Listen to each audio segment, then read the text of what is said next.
Does staying calm and present cost you power?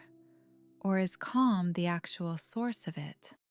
A regulated person reads a room accurately. Everyone in it can feel the difference between someone actually listening and someone performing listening while they plan their next move. Presence isn't passive. It's the only state clear enough to see what's actually happening. And the leaders I've watched over 20 years, the ones people actually trusted, they had that stillness. Wait. That's true right up until it's an excuse. I've watched people call indecision staying present for 6 months straight. At some point, I'm listening has to turn into I've decided. Or it's not presence, it's stalling with better posture. And the room can feel that too. They're not confused about whether you're listening, they're waiting for you to do something with what you heard. Here's the gold in it, though. A room can feel an unpanicked person before it can name why it trusts them. Precision comes from a still nervous system, not a loud one. You don't get the sharpest version of a hard call from someone whose hands are shaking. Every bad decision I've made in a leadership seat, I can trace back to a moment my nervous system was ahead of my thinking. And here's the danger. A leader who's always calm can read as checked out. I've sat across from people so regulated I couldn't tell if they cared. Calm that never changes temperature isn't wisdom, it's a flat line. Sometimes a room needs to see you rattled by the right thing, or it stops believing you're actually in it with them. There's a difference between regulated and remote, and half the leaders you're calling present are actually the second one. Here's the case that keeps coming up for me. The person with no visible anger. On paper, they're the ideal leader. Never raises their voice, never lets frustration land on the team. Everyone describes them as calm. And that person's team is quietly falling apart because they've never once seen their leader be moved by anything. Nothing lands, nothing costs. When you can't tell what your leader actually cares about, you stop believing they care about anything. That's fair. There's a version of composure that's really just distance dressed up as maturity. A leader whose face never changes, that's not regulation. That's absence.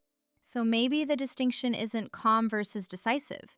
It's whether the calm is reachable, whether the room can still touch you. Presence you can feel is leadership.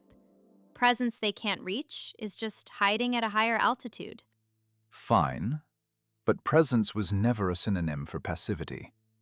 A regulated leader still delivers the hard news, still fires someone, still says the no nobody wants to hear.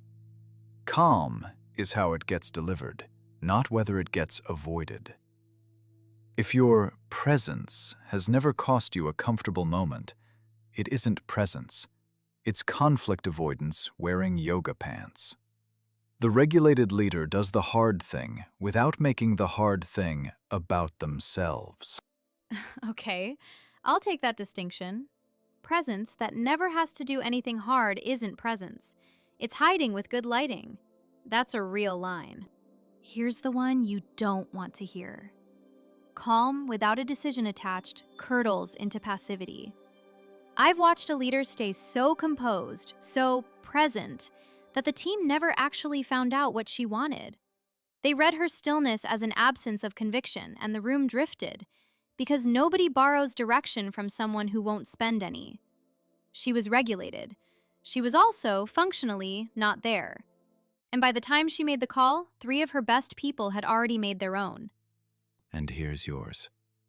I've watched decisiveness that was really just panic wearing a suit. A fast call made to relieve the discomfort of not deciding yet, dressed up as leadership. A room doesn't know the difference between confidence and adrenaline in a blazer. They absorb the panic either way. They're just told afterward that it was courage. Half of what gets rewarded as bold leadership is a nervous system that couldn't sit with uncertainty for another 10 minutes. Okay, I'll give you this one.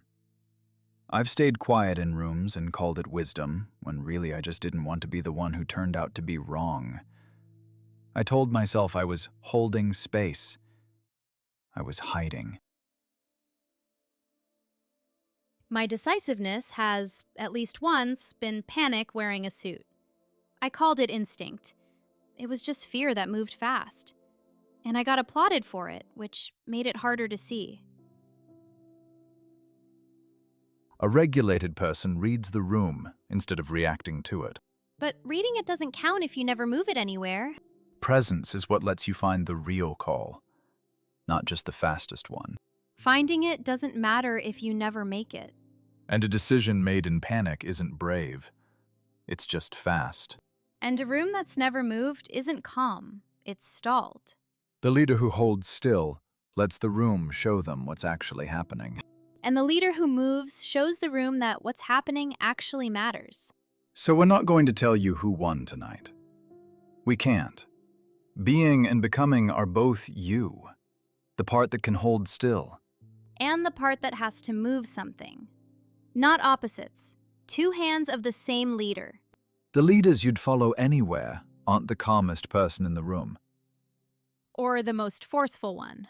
They're the one whose calm and decisiveness show up in the same moment. Notice which of us has been louder lately in your leadership, and ask gently what it's been costing you.